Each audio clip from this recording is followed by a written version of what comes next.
ഞാൻ ഇവിടുത്തെ 3 പ്രാവശ്യം തോറ്റ CPM-ന്റെ ഒരു ചെറിയ നേതാവിനോട് അദ്ദേഹത്തിന്റെ നേതാവിനെ ഗണേഷ് കുമാർ തന്നെ ഉപയോഗിക്കുന്ന ഞരമ്പ് രോഗിയുടെ അനുയായിയോട് ഞാനൊരു കാര്യം ചോദിക്കട്ടെ. ആ പറയുന്ന സെറ്റിൽമെന്റ് ബോർഡിന്റെ വിധിയിൽ മറ്റു ചില കാര്യങ്ങൾ കൂടിയുണ്ടല്ലോ. AG എന്ന് പറഞ്ഞൊരു ചുരുക്കപ്പേരുണ്ടായിരുന്നു. അത് A ഗോവിന്ദനായിരുന്നല്ലോ. അത് ഈ സർക്കാരിലെ ഉദ്യോഗസ്ഥനാണല്ലോ. ഇനി അവിടെ ഞങ്ങൾ ഈ ബിസിനസ് സുഗമമായിട്ട് നടത്തുന്നതിന് വേണ്ടി കേരളത്തിലെ പോലീസ് സംവിധാനത്തിന് മുഴുവൻ ഞങ്ങൾ പണം കൊടുത്തിരുന്നു എന്ന് കർത്ത പറഞ്ഞിട്ടുണ്ടല്ലോ. എന്തുകൊണ്ടാണ് കേരളത്തിന്റെ ആഭ്യന്തരമന്ത്രിക്ക് തന്റെ വകുപ്പിലുള്ള പോലീസ് ഉദ്യോഗസ്ഥർ ഒരു കരിമണൽ ഖനനത്തിന് വേണ്ടി അനധികൃതമായി പണം സ്വീകരിച്ചു എന്ന് പറഞ്ഞിട്ട് ഒരു ഇന്ററിം സെറ്റിൽമെന്റ് ബോർഡിന്റെ വിധി ഉണ്ടായിട്ട് എന്തുകൊണ്ടാണ് പിണറായി വിജയന് അത് അന്വേഷിക്കേണ്ട എന്ന് തോന്നുന്നത്? എന്തുകൊണ്ടാണ് A ഗോവിന്ദന്റെ ഇതിനകത്തുള്ള ഇടപാട് എന്താണെന്ന് അന്വേഷിക്കാൻ നിങ്ങൾ രമേശ് ചെന്നിത്തലയ്ക്ക് അന്വേഷിക്കോ, കുഞ്ഞാലിക്കുട്ടി അന്വേഷിച്ചോ? ഞങ്ങൾ തന്നെ പറഞ്ഞല്ലോ അന്വേഷണത്തെ ഞങ്ങൾ സ്വാഗതം ചെയ്യുന്നു, അന്വേഷിക്കട്ടെ എന്ന് പറഞ്ഞല്ലോ. എന്തുകൊണ്ടാണ് നിങ്ങൾ അന്വേഷിക്കാത്തത്? അപ്പൊ വളരെ കൃത്യമായിട്ട് ഇതിനകത്ത് നടത്തിയിരിക്കുന്ന അഴിമതി എന്താണെന്ന് പിണറായി വിജയൻ അറിയാം. പിണറായി വിജയൻ ഈ അഴിമതിയുടെ ഗുണഭോക്താവായതുകൊണ്ടാണ് സ്വന്തം സർക്കാരിലെ ഉദ്യോഗസ്ഥനും പോലീസ് സംവിധാനം തന്നെ അഴിമതി പണം കൈപ്പറ്റി എന്ന് പറഞ്ഞിട്ടും നടപടിയെടുക്കാതിരിക്കും. കാരണം അവർക്കെതിരെ നടപടിയെടുത്താൽ താൻ കൂടി കൊടുക്കലാവും. അതുകൊണ്ട് എന്തുകൊണ്ടാണ് ഈ സംസ്ഥാനത്തിന്റെ ഒരു വിഭവം തട്ടിക്കൊണ്ടു പോകുന്നതിൽ ഒരാൾക്ക് കൃത്യമായിട്ടുള്ള പങ്കുണ്ടായിരുന്നു എന്ന് മനസ്സിലായിട്ടും ഈ സർക്കാർ അനങ്ങാതിരിക്കുന്നത് ഇവരതിന്റെ ഭാഗമായതുകൊണ്ടാണ്. SFIയുടെ അന്വേഷണം തടസ്സപ്പെടുത്തുന്നതിന് വേണ്ടി കർണാടക ഹൈക്കോടതിയിൽ പോയല്ലോ. എന്തായിരുന്നു കർണാടക ഹൈക്കോടതിയുടെ വിധി? ആ കർണാടക ഹൈക്കോടതിയുടെ വിധിയിൽ ഈ പറയുന്ന കാര്യങ്ങൾ ഉൾപ്പെടെ വന്നില്ലേ? ഇന്ററിം സെറ്റിൽമെന്റ് ബോർഡിന്റെ അകത്തുള്ള നടന്നിട്ടുള്ള കാര്യങ്ങൾ ഉൾപ്പെടെ കർണാടക ഹൈക്കോടതി വിധിയിൽ വന്നല്ലോ. അവിടെയാണല്ലോ പറഞ്ഞത് ഇതിനു മുമ്പ് ROC അന്വേഷണം നടത്തിയിരുന്നു, ഈ കമ്പനി തട്ടിപ്പ് കമ്പനിയാണെന്ന് തെളിഞ്ഞിട്ടുണ്ട്. എന്താ കർണാടക? അപ്പൊ ഞാൻ ചോദിക്കട്ടെ, വിജിലൻസ് കോടതിയിൽ നടന്നതിനേക്കാൾ അല്ലെങ്കിൽ വിജിലൻസ് കോടതിയേക്കാളൊക്കെ എത്ര വലുതാണ് ഹൈക്കോടതി? അപ്പൊ നിഷ്പക്ഷമായിട്ടുള്ള ഹൈക്കോടതിയിൽ ചെന്നപ്പോ ഇവർക്ക് വിജയിക്കാൻ കഴിഞ്ഞില്ലല്ലോ. ബാംഗ്ലൂർ ഹൈക്കോടതി വിധിച്ചത് പ്രകാരം വീണ വിജയൻ തട്ടിപ്പുകാരിയാണെന്ന് 3 പ്രാവശ്യം തോറ്റ CPM-ന്റെ പ്രതിനിധി അംഗീകരിക്കുമോ? ശരി, ഓക്കെ. ബാംഗ്ലൂർ ഹൈക്കോടതിയുടെ വിധി പ്രകാരം വീണ വിജയൻ തട്ടിപ്പുകാരിയാണ് എന്നുള്ളത് 3 പ്രാവശ്യം തോറ്റ CPM-ന്റെ പ്രതിനിധി അംഗീകരിച്ചാൽ മതി. അപ്പോൾ അതിന്റെ പുറകിലേക്ക് മറ്റു കാര്യങ്ങൾ വന്നോളാം. അങ്ങനെ രണ്ടിടത്ത് 2 നിലപാട് പറ്റില്ലല്ലോ. ശരി, എന്തെങ്കിലും ഒരിടത്ത് നിൽക്കണമല്ലോ നിലപാടിനെ സംബന്ധിച്ചിടത്തോളം. അപ്പൊ വിജിലൻസ് കോടതിയിൽ നടന്നിട്ടുള്ള വിധി ഞങ്ങൾ അംഗീകരിക്കുന്നില്ല, നീതിയുക്തമല്ല. അതിന് നിയമ പോരാട്ടത്തിനുള്ള സ്കോപ്പ് നിൽപ്പുണ്ട്. ആ നിയമ പോരാട്ടം ഞങ്ങൾ മുന്നോട്ട് കൊണ്ടുപോകും. പിണറായി വിജയന്റെ ഇതിനകത്ത് ഫയലുകളിലെ ഇടപെടൽ ഉൾപ്പെടെയുള്ള മുഴുവൻ കാര്യങ്ങളും ഈ കർത്തയ്ക്ക് വേണ്ടിയിട്ട് അനധികൃതമായിട്ടുള്ള സഹായം ചെയ്തു കൊടുക്കുന്നതിന് വേണ്ടിയായിരുന്നു. അതല്ലെങ്കിൽ എന്തിനാണ് രാഷ്ട്രീയ നേതാക്കന്മാർക്ക് കൊടുത്ത പണത്തിന്റെ സിംഹഭാഗവും എന്തിനാണ് PV കൈപ്പറ്റിയത്? PV അത് പാർട്ടി അറിയിച്ചിട്ടുണ്ടോ? ഇതിനകത്ത് ക്വിഡ് പ്രോക്കോ ആണ് നോക്കിയത്. ഗവൺമെന്റ് ഇടപെടൽ എന്ത് കാര്യത്തിലുണ്ടായി, ഗവൺമെന്റ് എടുത്തിരിക്കുന്ന നടപടികൾ എങ്ങനെ ഇതിനകത്ത് അഴിമതിക്ക് കാരണമായി എന്നുള്ളതാണ് ക്വിഡ് പ്രോക്കോ. ആ ക്വിഡ് പ്രോക്കോക്കപ്പുറം മറ്റു നേതാക്കന്മാർക്കെതിരെ കേസില്ല എന്ന് പറയുമ്പോൾ കോടതിയാണോ രാഷ്ട്രീയ വ്യാഖ്യാനം നടത്തിയത്, മാത്യു കുഴൽനാടനാണോ എന്നുള്ള ചോദ്യം ഏറ്റവും പ്രസക്തമായ ചോദ്യം. അതാണ് കോൺഗ്രസ്. കോടതിയുടെ മുന്നിൽ പരിഗണനയുള്ള വിഷയമല്ലേ നോക്കേണ്ടത്? അവിടെ കോൺഗ്രസിന് അവിടെ പറയുന്ന ഈ ഗവൺമെന്റിന്റെ തീരുമാനങ്ങൾ, പിണറായി വിജയൻ ഒപ്പിട്ട അല്ലെ പിണറായി വിജയൻ നോട്ട് എഴുതിയ തീരുമാനങ്ങൾ കരിമണൽ കർത്തയുടെ അഴിമതിക്ക് കാരണമായോ എന്നുള്ളൊരു കേസ് വന്നാൽ ഇതിനകത്ത് മറ്റുള്ളവർക്കെതിരെ കേസ് എന്തുകൊണ്ട് നിങ്ങൾ എടുക്കുന്നില്ല എന്ന് പറഞ്ഞാൽ അത് രാഷ്ട്രീയ പ്രേരിതമായത് കോടതിയാണ്.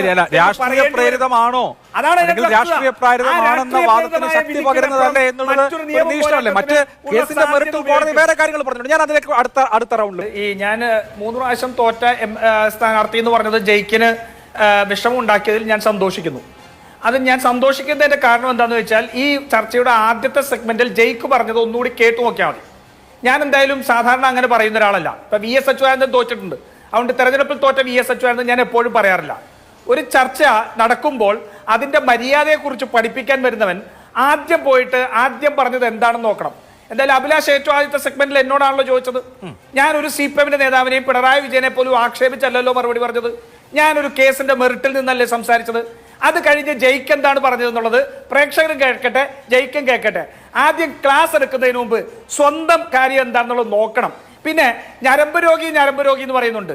അങ്ങനെ ഞരമ്പ് രോഗി ഒരു കേസിൽ തോറ്റാൽ അല്ലെങ്കിൽ കേസിൽ തിരിച്ചടി ഉണ്ടായാൽ ഞരമ്പ് രോഗി ആവണമെന്നുണ്ടെങ്കിൽ ഗണേഷ് കുമാർ സ്ഥിരമായിട്ട് വിളിക്കുന്ന ഞരമ്പരോഗി VS അച്യുതാനന്ദനാണെന്ന് അങ്ങ് സമ്മതിക്കുവോ ജയിക്കെ?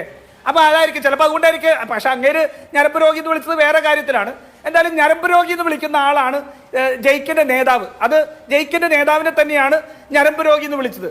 അപ്പൊ കേസിൽ തോക്കുന്നതും അല്ലെങ്കിൽ കേസിൽ എവിടെയെങ്കിലും ഒരു എതിരായ വിധി ഉണ്ടാവുന്നവരെയും ഞരമ്പ് രോഗി എന്ന് വിളിക്കുമ്പോൾ സ്വന്തം ഞരമ്പിന് രോഗമുണ്ടോ എന്നുള്ളത് ജയിക്കൊന്ന് ചർച്ച കഴിഞ്ഞിരുന്ന് കേൾക്കണം.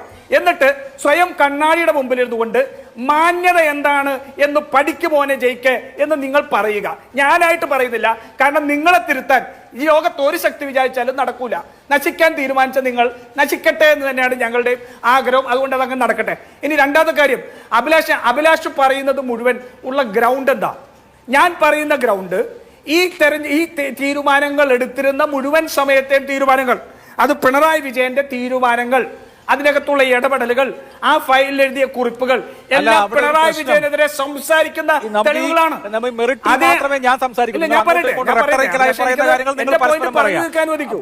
ഈ പിണറായി വിജയൻ എടുത്ത തീരുമാനങ്ങൾ എന്ന് പറഞ്ഞാൽ പിണറായി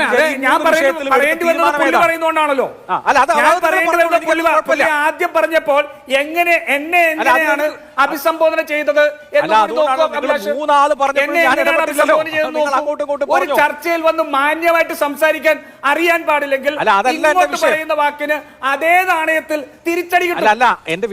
നാണയത്തിൽ തിരിച്ചടി കിട്ടും. അതിനകത്ത് 2019 കേന്ദ്ര ഗവൺമെന്റ് സർക്കുലർ വന്നതിന് ശേഷം ഈ പറയുന്ന ഖനന വകുപ്പ്, ജിയോളജി വകുപ്പ്, ആ CMRL-ആയിട്ടുള്ള ഡീല്, എഗ്രിമെന്റ് റദ്ദാക്കാൻ വേണ്ടിയിട്ടുള്ള നടപടികൾ എടുത്ത് അവസാന ഘട്ടത്തിലേക്ക് എത്തി എന്നുള്ളത് അഭിലാഷ് നിഷേധിക്കുമോ?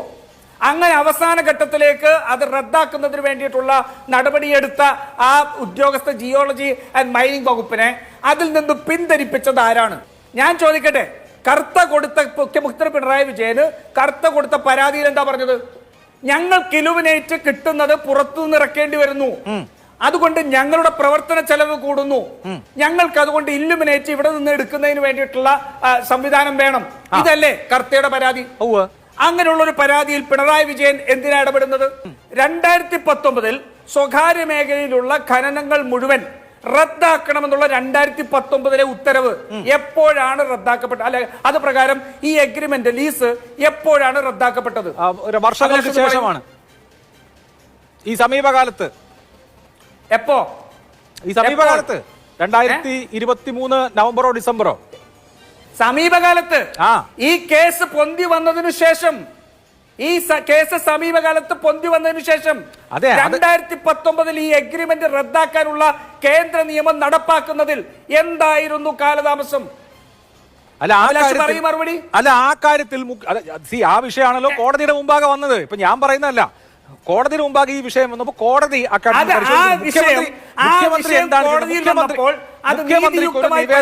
മുഖ്യമന്ത്രിയുടെ മുമ്പിൽ ഒരു പരാതി വന്നു. മുഖ്യമന്ത്രി അതുമായി ബന്ധപ്പെട്ട് ആ കാര്യത്തിൽ മറ്റെന്തെങ്കിലും ഓപ്ഷൻ ഉണ്ടോ, അതിന് ലീഗൽ ഒപ്പീനിയൻ തേടുന്നു. ലീഗൽ ഒപ്പീനിയൻ എന്തായിരുന്നു? ലീഗൽ ഒപ്പീനിയൻ ഈ KREML എന്ന കമ്പനിക്ക് സ്വകാര്യ മേഖലയിൽ ഖനനം കൊടുക്കാമെന്നായിരുന്നോ? അങ്ങനെ ഫേവറബിൾ ആയിട്ടുള്ള നിയമോപദേശത്തിന്റെ അടിസ്ഥാനത്തിൽ ഈ കമ്പനിക്ക് ഖനനം കൊടുത്തോ? ഒരു സെക്കൻഡ് അഭിലാഷ് ഈ പറയുന്നതിന് മുഴുവൻ വ്യക്തമായിട്ടുള്ള ഉത്തരവ് കിട്ടും. 2016 സുപ്രീം കോടതി വിധി പ്രകാരം ഇവർക്ക് ഖനനം തുടരാം എന്നുള്ള രീതിയിലേക്ക് എത്തുന്നു. അവിടെ ഒരു ക്ലോസ് ഉണ്ട്, സർക്കാരിന് വേണമെങ്കിൽ നോട്ടിഫൈ ചെയ്ത് ആ സ്ഥലം ഏറ്റെടുക്കാം എന്നുള്ള ക്ലോസ് ഉണ്ട്. അത് ഉപയോഗിക്കപ്പെട്ടില്ല, പോട്ടെ, അവിടെ നിൽക്കുന്നു. 2019 എല്ലാ എഗ്രിമെന്റുകളും റദ്ദാക്കണം എന്ന് കേന്ദ്ര സർക്കാരിന്റെ നിയമം വന്നു. എല്ലാ എഗ്രിമെന്റുകളും റദ്ദാക്കണമെന്ന് പറഞ്ഞ നിയമം എന്തുകൊണ്ട് നടപ്പായില്ല? ഇനി ഞാൻ ചോദിക്കുന്നത് 2023